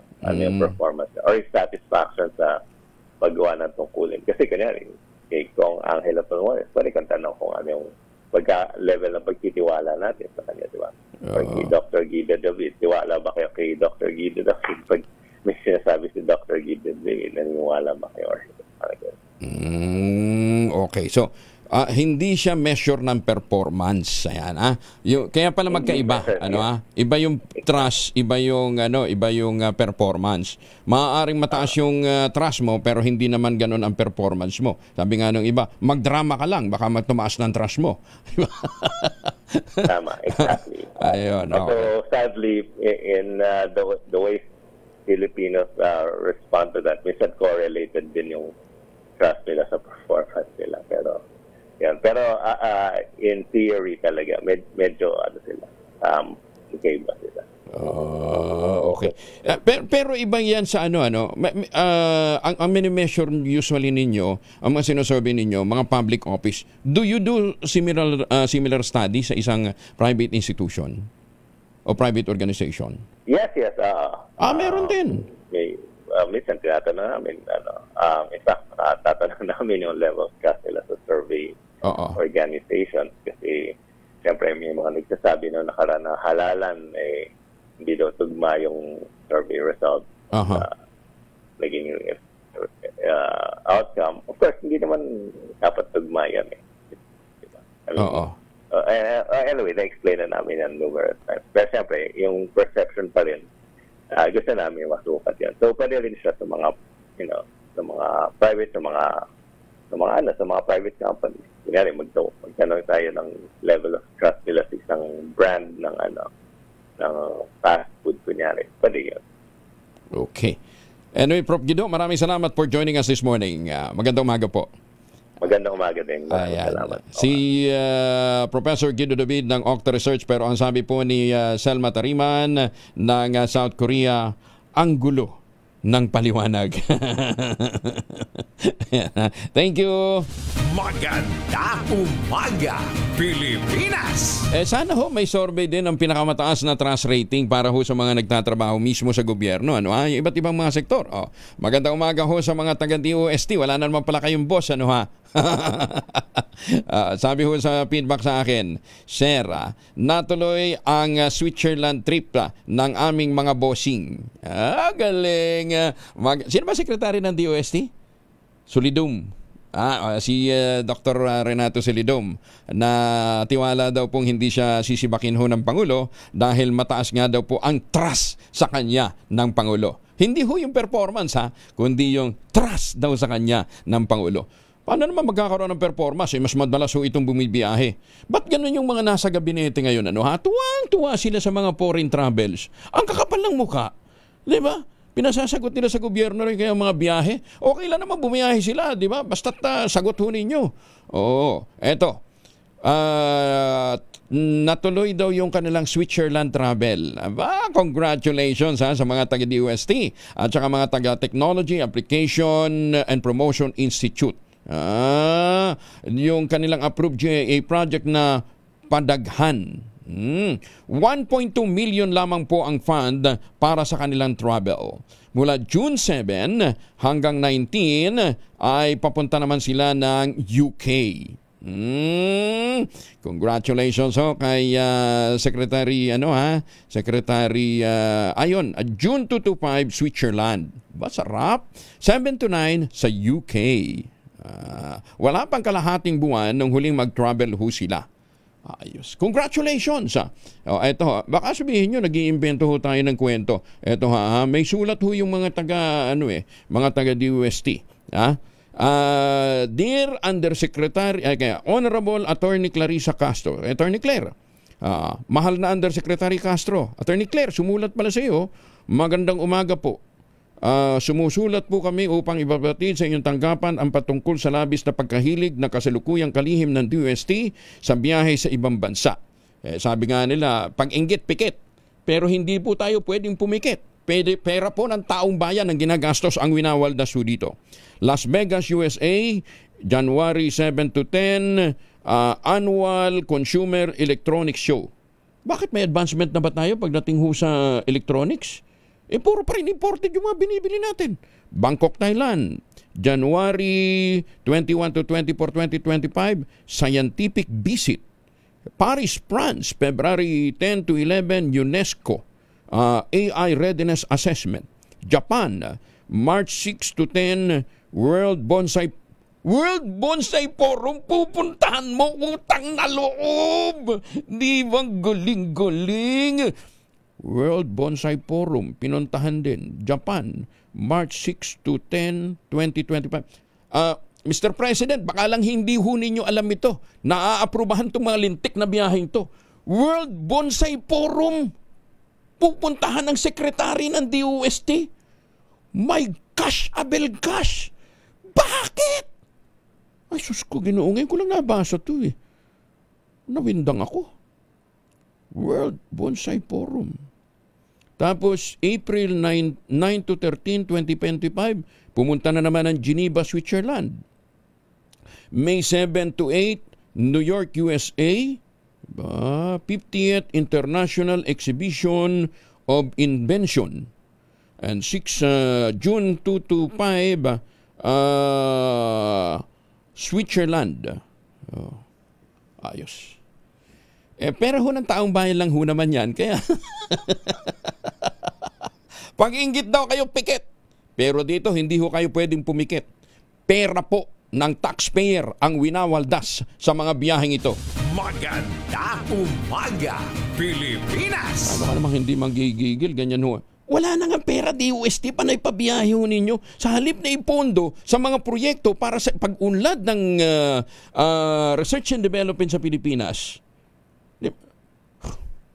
May natuklasan ba tayong mga bagong compounds? 3 lalaki na sangkot sa pagnanakaw ng 15 plaka ng sasakyan sa Tondo, Maynila, arestado. Yung nanghuli ng plaka, hinuli. Ay, nagnakaw ng plaka, hinuli. Pero yung nagwawaldas ng pagkalaki-laking pera, nandun sa abroad, gumagala. Detalye na balita mula kay Boy Gonzales, RH29. Boy, good morning. Good morning, Kuya Angel. Arresto na sa isinagawang follow-up operation ng Manila Police District Station 7 ang 3 lalaking responsable sa pagnanakaw ng plakas na nasa 15 sakyan sa isang parking lot sa New Antipolo Street sa Tondo, Maynila. Sa investigasyon ng MPD Station 7, kita sa CCTV ang 2 menor de edad na mga suspect na pawang residente ng gagalangin sa Tondo. Isa-isang binabakla sa mga plaka. Natuntun sila sa mga otoridad at inamin ang ginawang pagnanakaw, saka sinabing ibinenta ito sa isang junk shop sa halagang 8,000 piso. Dito na naaresto ang isang stay-in helper ng junk shop na bumili ng plaka at nakilalang si Elias Arlo Peras, 31 anyos at residente dito sa Waluna sa Tondo. Nabawi ng mga pulis ang mga plaka ng mga biktima kung saan kasalukuyang hawak na ng Manila Department of Social Welfare ang mga 2 minor de edad, habang ang nakakulong naman sa Station 7 ang naturang bumili ng mga plaka at pagkakasuhan ng paglabag sa anti-fencing law. Ito si Boy Gonzales para sa DZRH Una sa Pilipinas, Una sa Pilipino. Maraming salamat, Boy Gonzales. Ayan, speaking of bonsai, eto magaling gumawa ng bonsai dito sa Pilipinas. Si Manuel Singgoy Tambalke na nagdiriwang ho naman ng kanyang birthday ngayong araw na ito. Kuya Singgoy, happy birthday. Yan, binabati siya ng kanyang magandang may bahay. At congratulations naman kay Dr. Rohel Marisese. Tumanggap po ito ng parangal for Creative Startup Award sa Giving Economy Forum. Si Dr. Sese po ay direktor ng Adventure Innovation Center at chairperson ng Aerospace Engineering Department ng Ateneo de Davao University. Ito po ay nasa forefront din, nagsusulong ng at nangunguna sa rocketry team na may kasamang mga estudyante para ipakita ang advancement ng mga estudyanteng Pilipino sa larangan po ng tawag dito, aerospace engineering. Ayan, ang awards is based on 17 United Nations Sustainable Development Goals na kung saan kinikilala ang kahalagahan ng mga proyektong may kinalaman o Creative Startup Award Giving Economy Forum para po sa pagpapaunlad ng sektor ng innovation sa Pilipinas. Maganda umaga, Pilipinas! Sandali! Dahil malakas ang kakong makinig sa DZRH, malakas ka rin sa amin. Itodo nyo na ng malakasan ang inyong radyo at makakaina ang matiyempuhan ng aming roving reporter na nakikinig o nanonood sa DZRH. Instant, mananalo ka ng malakasang 1,000 pesos sa DZRH Malakas Promo. Hatid sa atin ang kauna-unahang radyo sa Pilipinas, DZRH. Una sa Pilipinas, una sa Pilipino. Ay, ang ating malakas promo ay nasa barangay 183 dyan po sa Pasay. Antabayanan po ninyo at nag-iikot na dyan si Sherwin Alparo. Basta't may nakita ho kayong mobile ng DZRH na dumating at saka dyan, gwapo, tisoy. Si Sherwin Alparo yan, Pero huwag niyo siyang hahanapan ng tangerine chocolate, Dahil wala ho siyang bit-bit na tangerine chocolate. Ang tangerine chocolate po naman ay produkto ng mga magnaniyog ng mga magsasaka dyan po sa lalawigan ng Quezon. Sa tulong nga po ni Dr. Helen Tan, yung po mga planting material ng kakao ganing Davao. Hinakot po yan para maitanim sa ilalim po ng mga nyugan. Kaya ngayon nagpo-produce na ho sila ng kalidad na kakao beans, pinaprocess para maging tangerine chocolate. Available sa 0919-095-5935. May mahigit 10 variants po ang tangerine chocolate na ang mga raw material ay galing din po sa ani ng ating mga magsasaka. I-check po ninyo sa tangerinechocolate.ph. Sabi nga po ni Dr. Helen Tan, sino bang magmamalasakit sa Pilipino kundi ang kapwa Pilipino? Kaya sa bawat tangkilik natin ng tangerine chocolate, pinalalakas natin ang loob ng ating mga magsasaka, pinalalakas natin ang ating lokal na ekonomiya.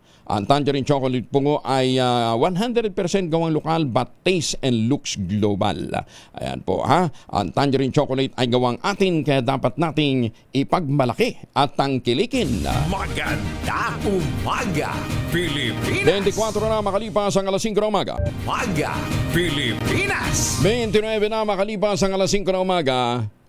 Ako ho walang personal na galit kay Secretary Solidong. Kaibigan ko po yan. In fact, bago po ito na italaga na Secretary ng DOST, kasama ho ako na naglabi kay Secretary Naida Angpin ng PMS noon. At personal kong ipinakiusap na ito ho ay mamuno ng DOST. Pero hindi ho katuwiran yun para hindi natin punahin kung nakikita na natin ang pagkakamali. Hindi ho, hindi lang ho kasi ngayon yung record, diba? Magalit na ho ng magalit yung kakampi niya. Pero sinasabi ko sa inyo, hindi ho namin ito tolerate ang mga kalokohan kahit pa kaibigan. Dahil malakas ang kakong makinig sa DZRH, malakas ka rin sa amin. Itodo nyo na ng malakasan ang inyong radyo at makakaina ang matiyempuhan ng aming roving reporter na nakikinig o nanonood sa DZRH. Instant, mananalo ka ng malakasang 1,000 pesos sa DZRH Malakas promo. Hatid sa atin ang kauna-unahang radyo sa Pilipinas, DZRH. Una sa Pilipinas, una sa Pilipino. Ang bilis manghuli ni Sherwin Alparo. Nasa barangay 183 Pasay. Si Sherwin. Sherwin, good morning. Yes, good morning Kuya Angel dito sa barangay 183. Dyaryo na. Radyo pa. Ayan, no? Yan, no? May radyo. May radyo na. May dyaryo pa. Ah. May mga tindang dyaryo. May radyo. Akala ko nagsasalita dyaryo niya. Sa iba yung radyo na, TV pa. Ayan. Pero ito, may radyo na, may dyaryo pa. Mahilig talaga magbalita dito. Sa iba, mahilig ka ba magbalita? Eh, ba't nakatago sa si Charon? Minsan, ilutang mo yung mukha mo, yung chicharon na nakikita. Kuya, good morning. Minsan, nagsasalin ng mainit tubig kaya hindi Teka, baka mapasok. Huwag mong gusto yung disurbihin. Oh, teka mo na. Nagpipidback yung rado, Sherwin. Ayan, ha. Uy, ang ganda ng bangs ni Kuya. Oo, yan. Ay, sir, ang ganda ng bangs mo, ha. Ibang dating, ha. Yung bangs na, no? Iba yung bangs sa pantay. Naalala ko talaga si Do, yung mga nung pagka-elementary, di ba? Yung mga kabataan babae noong unang panahon, ganyan-ganyan ang gupit, di ba? May bangs. Doran dating. Good morning po. Ayan. Cesar Antonio. Tatay Cesar, palagi ka nakasunin sa DZRH pag umaga. Siyempre, umulan, vacuum man, lumindol. Naka-open yan, automatic, hindi kompletong araw kung walang radyo. Ayan, very good. Sinong paborito mong announcer sa umaga? Actually, pag nagigising ako, si Angelo Palmoles, sunod si Katunying, tapos si Kadeo. Dire-diretso pala to. Dahil dire-diretso ka makinig. Ito, dire-diretso na rin. 1,000 pesos para sa'yo. Wow, it's a blessing. Thank you, Sherwin. Thank you, Angelo. At saka sa DZRH. Ayan. Pagkagising mo lang, nagbukas ka ng radyo, may 1,000 kakagad. Plus meron ka pang grocery mula sa DZRH. Ayan. Thank you, DZRH. Yung bigas. Kasamang ang bigas si Congressman Palmones. Ayan, yung bigas. Ayan. O, hindi bigas yan. Baka kala nyo sa akin yung galing sa DZRH yan. Ayan. At siyempre, ang hindi kumukupas at hindi nangingitim na t-shirt, DZRH t-shirt. Ayan, may pamalito si tatay. Monday hanggang Friday, wag mong labhan next week, isuot mo ulit. Hindi pa rin yan mangingitim. Okay. Good morning. Sir Cesar, atin-atin lang naman to. Kuya Cesar, wala naman masyado nakikinig. Tayo-tayo lang naman, di ba? May itatanong ho ako sa inyo. Yung personal, sabihin nyo sa amin yung totoo o hindi. Guwapo ba si Sherwin? Ha? Guwapo ba si Sherwin? Pambira naman Kuya Cesar talaga. Hindi ko na ulitin. Sherwin, bawiin mo yung 1,000. Biglang natawa. Pag sabi ko, gwapo ba si Sherwin, natawa? Bawiin mo yung 1,000, Sherwin. Inabot ng 1,000, gagawin na lang po 700. Bangasa ko man lang natatong dato. Hindi maayos kausap eh. Salamat, Kuya Cesar. Ano probinsya niyo, Mang Cesar? Cagayan Valley. Cagayan Valley. Kabagyan din tayo. Salamat, Apo. Pero purong Ilocano ako kasi yung tatang ko taga Ilocos. Taga Ilocos. Saan sa Ilocos? Sa Pidig. Pipis? Pidig. Pidig. Taga Pidig. Ako naman, taga Pidigan, Abra. Ayan. Siya Pidig. Ayan. Kababayan mo si Abra ba si Kadeo? Hindi. Si Kadeo, Ilocos din yan. Hindi siya taga-Abra. Ilocos Sur. Doon sa maraming asin. Doon si Boss Deo. Siya, sige. Diyos na Agina. Diyos na Agina rin. Angelo. Okay, sige, ingat ha, ingat. Sige. Sherwin, saka itong piloto niya. Kaya naman, naku, maraming salamat, tatay, at naimbag na bigas. Bigat mo rin, Sherwin. Ang dala-dala namin na imbag na bigas ng DZRH yan, oo. Kung nice manalo ng 1,000 pesos sa akin tumutok sa DZRH, baka kayo na susunod dating winner sa DZRH Malakas promo Aris number 6, Sherwin Bata Alfaro, DZRH, una sa Pilipinas, una sa Pilipino. Maraming salamat, Sherwin. Tutok lang, tutok na sa DZRH Radio, DZRH Facebook, DZRH YouTube, at DZRH TV. Baka ikaw na ang susunod na winner sa DZRH Mas Malakas promo. 35 na makalipas ang alas 5 na umaga, oras na para tayo po yung mag-ultabayo. Pero sabi nga po ng mga dalubhasa, isang oras bago matulog, 2 kapsula, mas may enjoy natin ang mga benepisyo ng ultabayo. Ang ultabayo po ay postbiotic with lactococcus lactoserine plasma. Dumaan po ito sa mahabang clinical trial sa Japan. Hindi po ito testimonial, hindi po kwentong kutsero, kundi human clinical trial. Ang bawat kapsula ng ultabayo ay nagtataglay ng 50 billion cells ng lactococcus lactoserine plasma. Kaya't napaka-potent po nito na pagpasok sa ating katawan, ina-activate po yung PDC. Yung plasmacytoid dendritic cell, yan po yung tinuturing na commander ng ating immune system. Kung meron pa ho kayong mga concerns, makipag-ugnayan po sa 0917-110-6580. May mga medical experts po tayo na nakastambay dyan para sumagot sa inyong mga tanong. Ang ultabayo po ay registrado sa Food and Drug Administration, halal certified. Available yan sa Mercury Drug, Southstar Drug, HB1 Plus Pharmacy, Joann's Pharmacy, Amesca Drug, at Curamed. Huwag natin kalimutan, ang ultabayo po ay hindi gamot at hindi dapat gamitin panggamot sa anumang uri ng sakit. Maganda umaga, Pilipinas! Sabay lang Edwin Duque dyan sa Caloocan Public Market. 37 na makalipas ang alas 5 ng... Angelo Palmones, maganda umaga, Pilipinas! 42 na makalipas ang alas 5 ng umaga, magdaragdag pa rin ang mga bus sa EDSA Busway at mga tren ng Metro Rail Transit Line 3. Ang Department of Transportation sa kabila ng isang buwang pagpapaliban ng EDSA Rebuild. Ayon kay Transportation Secretary Vince Dizon, higit sa 100 bus carousel bus ang kanilang idadagdag upang magserbisyo sa mga commuter. Ito ay alinsunod sa direktiba pa rin ng Pangulong Bongbong Marcos na gawing convenient ang commuting experience ng mga pasahero. Nakatakda sana sa June 13 ang pagsisimula ng rehabilitasyon ng EDSA na inaasahang tatagal ng 2 taon.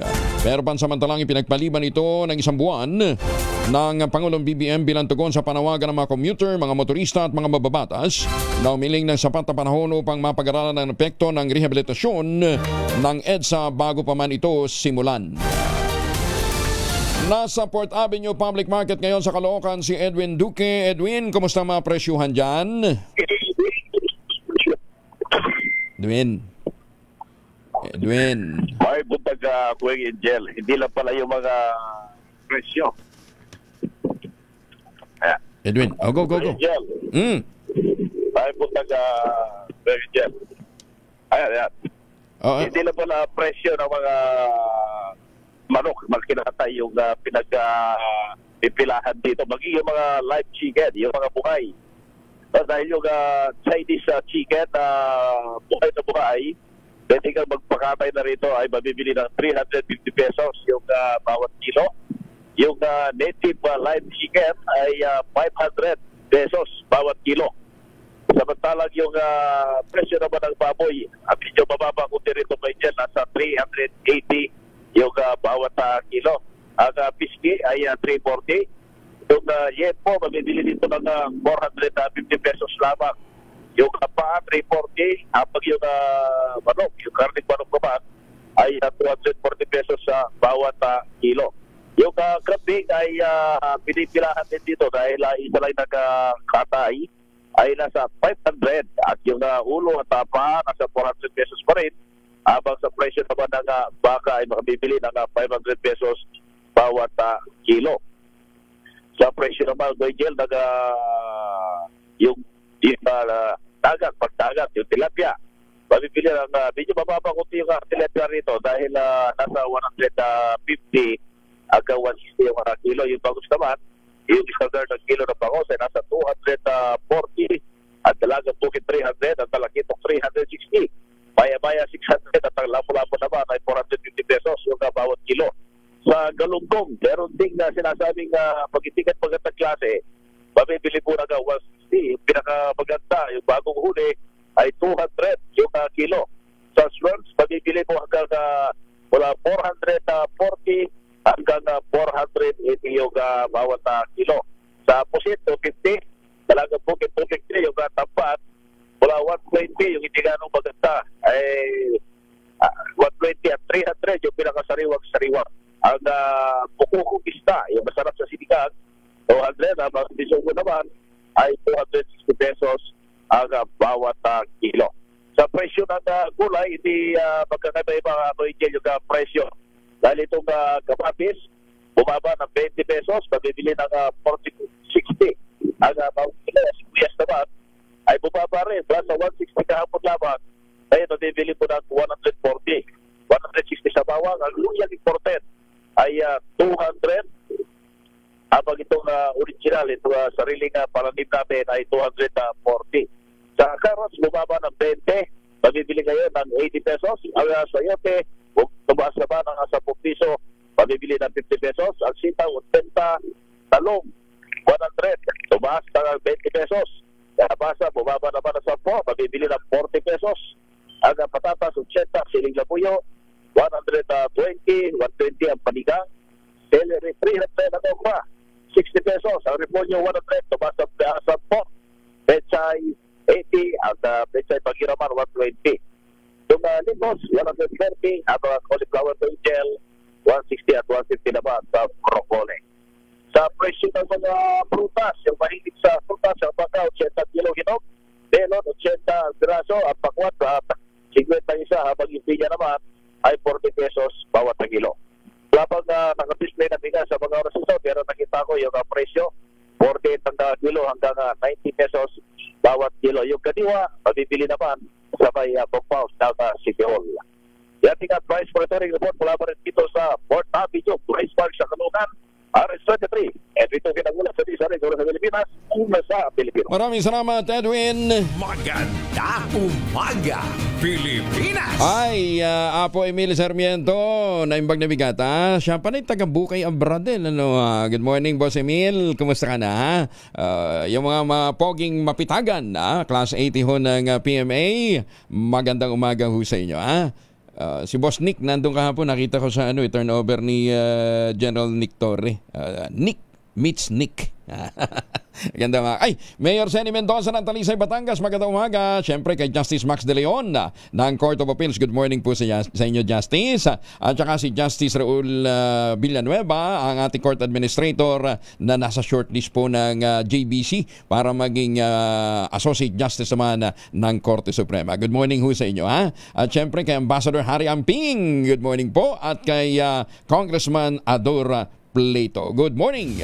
Maganda umaga, Pilipinas. At baka kayo ay naghahanap ng magandang investment opportunity, ito ho naman yung inaalok ko sa atin ng St. Monique Ballet, the most prestigious project dyan sa Binangonan, Rizal.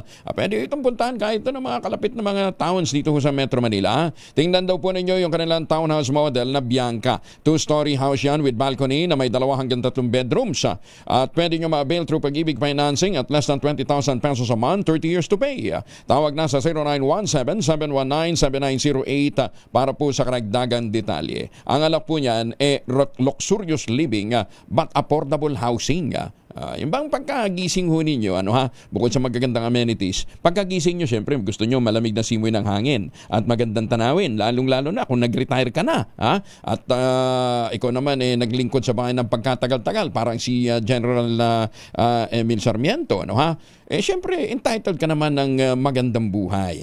Yung pagkagising mo, gusto mo nature, gusto mo malamig na simoy ng hangin, yan hong alok sa atin ng St. Monique Ballet, the most prestigious project dyan po sa Binangonan, Pangasinan, Rizal. Ayan, marami hong mga amenities sa paligid nito, pero more than that, yung pong inaalok nga nito na magandang tanawin at malamig na hangin sa umaga. Ayan. At kung ngayon pa ho kayo bibili, may chance pa ho kayo manalo ng brand new Honda Click. Maganda umaga, Pilipinas! Pilipinas!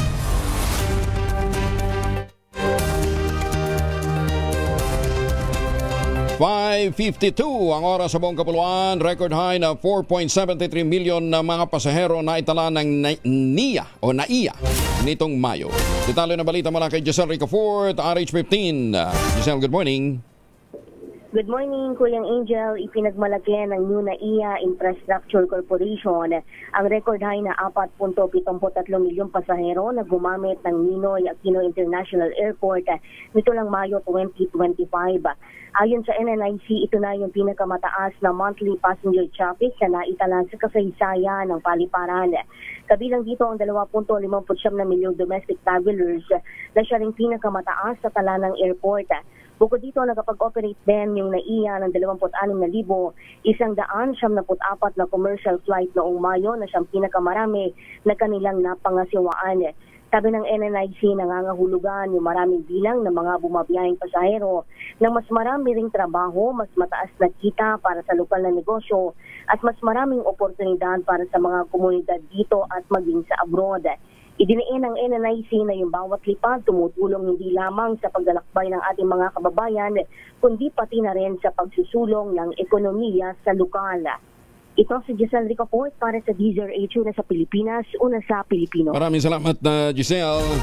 Ay, magandang umaga nga pala sa Midnight Singers dyan po sa San Diego, California.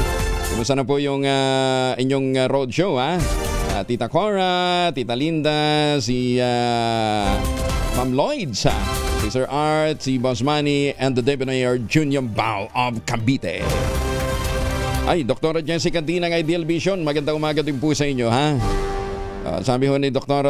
Jessica D, para maiwasan daw po ang sore eyes at iba pa hong mga sakit sa mata, ugaliin ho nating maghugas ng kamay bago po kusutin ang ating mga mata. Ayan, kahapon doon sa natin, sa programa natin sa radyo natin, may nireport si Fatima Al-Taib. Ang sabi niya ang kuliti, hindi daw po dulot ng pamboboso. Yan. Yan daw po dulot ng maruming kamay o mga mikrobyo na nasa paligid natin. Ayan, sabi ko nga, ba't uso pa bang pamboboso ngayon? Pagka nagsuot, malalakit babae, di ba? Kita mo na, kuyukot.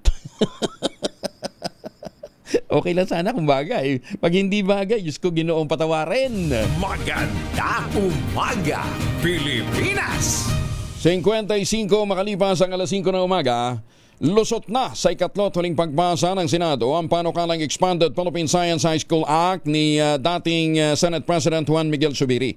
Lain ang panukala na magdagdag ng isang Philippine Science High School campus sa bawat rehiyon upang mas maraming mag-aaral ang maabot ang PSI system. Hangad din ang panukalang batas na mabigyan ng dekalidad na edukasyon ang mga kabataang may angking talino sa science, technology, engineering at mathematics. Pero alam mo ninyo, bukod ho sana dito, pahusayin din ang implementasyon ng Fast Track Education for Science and Math Education. Kasi kaya ho nagkakawindang-windang ho yung implementasyon natin ng K-12 at kulelat pa rin ho tayo pagdating ho sa STEM subjects. Yun nga, ang issue dito yung investment ho natin sa improvement ng ating mga guro. Hindi ho natin sinasabing hindi magagaling ang ating mga guro. Kaya lang, marami pa hong marami pang i-improve. Kung kinakailangan lamang po na kung mag-i-invest lamang ho tayo ng dagdag na pondo para i-upgrade pa ang kalidad ng kanilang pagtuturo. Happy 87th birthday kay Tatay Siling ng Imos, Cavite. Binabati ka ni Marcelino Abrasado. Maganda umaga, Pilipinas! 4 na minuto na lamang bago mag-access ng mga deadma sa buzzers. Si bagong PNP Chief Police General Nicolas Torre III. Kaugnay ito ng mga akusasyon na siya itinalagang hepe ng pambansang pulisya bilang reward sa pag-aresto sa high-profile personalities na katulad ni dating Pangulong Digong Duterte sa kanyang unang pagharap sa media bilang top cop. Iginiit ni Torre na malaya ang bansa at ang mga mamamayan nito ay malaya ding maglabas ng saloobin. Wala rin na niyan dapat ikatakot ang mga kalaban sa politika ng administrasyon hanggat walang silang ginagawang masama. Matakot silang gumawa ng labag sa batas. Because ang labag sa batas, yun naman talaga ang katakutan natin. Everything should be done within the ambit of the law. Pero aside from that, yun na nga eh. Sa bagong Pilipinas, ang gusto ng pulis, ligtas ka. Anong nakakatakot dun? Di ba? So ligtas din sila, sir? Ligtas sila. Huwag ba silang gumawa ng mali, di ba? Kasi hindi sila makakaligtas. Sa liderato ni General Torre bilang CIDG Director, nahuli si dating Pangulong Digong dahil sa warrant ng International Criminal Court habang siya rin ang namumuno noon bilang Davao Police Chief. Nandakpi naman si Pastor Apollo Kibeloy dahil naman sa qualified trafficking, child at sexual abuse. Magsasanib puwersa ang PNP at Interpol para naman maaresto si dating Presidential Spokesperson Harry Roque, gayon din si Cassandra Ong at iba pang isinasangkot sa human trafficking. Ayon sa bagong talagang PNP Chief, si General Nicolas Torre III, standard action naman at whole government approach ang pakikipag-ugnayan ng pambansang pulisya sa Interpol. This is a case, a valid case, pending before our courts. Abogado naman si Harry Roque. Harapin niya kasi ito yung kaso na hindi mo na pwedeng dalhin sa kalsada para ni rally. You really have to come and submit yourself to the jurisdiction of the courts. This is a whole government approach. The DFA is cancelling his passport and the other accused so that they will not be able to travel freely at sila ay balik dito sa bansa. So Interpol is just one of the many mechanisms that we can use and we can harness, we can tap para sa pagbabalik dito sa repatriation dito sa Pilipinas. Matunog naman ang pangalan ni Police Brigadier General Jean Fajardo na posibleng pumalit kay PNP Chief General Nicolas Torre III bilang bagong direktor ng Criminal Investigation and Detection Group o CIDG. Si Fajardo ang direktor ng Police Regional Office 3 at tagapagsalita din ng pambansang pulisya. Magkaklase ho sila sa PNPA yata, Lalong lumakas ang paniniwala ng mga miyembro ng media na si Fajardo ang susunod na magiging hepe ng CIDG nang magbigay ng ilang pahiwatig kahapon sa Chains of Command Ceremony si General Torre. Tumingin si Torre kay Fajardo na isa ring abogado nang tanungin ang PNP Chief kung sa magiging kapalit ng lumisang CIDG Chief habang humingi rin ng permiso kung pwede nang i-anunsyo. Pero sabi ni General Torre, hindi muna niya babanggitin kung sino ang papalit sa kanya dahil makabubuting hintay na lamang ang ilalabas na order ng Pangulo. Isang minuto na lamang bago po mag-isa sa umaga. Kuya Angel po, si Angela Palmones nag-iiwan sa inyo na isang magandang umaga. Maraming salamat sa inyo lang sawang pagsubaybay, pakikinig at pagtitiwala. Magtanim ng kawayan para sa kalikasan at kabuhayan. Ang ating quote of the day ngayong araw nito ay mula po kay Ambet Ocampo, columnist po ng Philippine Daily Inquirer. Ang sabi niya, Apolinario Mabini, the sublime paralytic or dakilang lumpo, wrote a lot for a nation that does not read him. A pity because our generation has a lot to learn from his practical wisdom. Pakiusap po. Malapit ng mag-June 12. Basahin ho natin ang mga aral na iniwan ni Apolinario Mabini. Magandang umaga, Pilipinas! Alas 6 na umaga.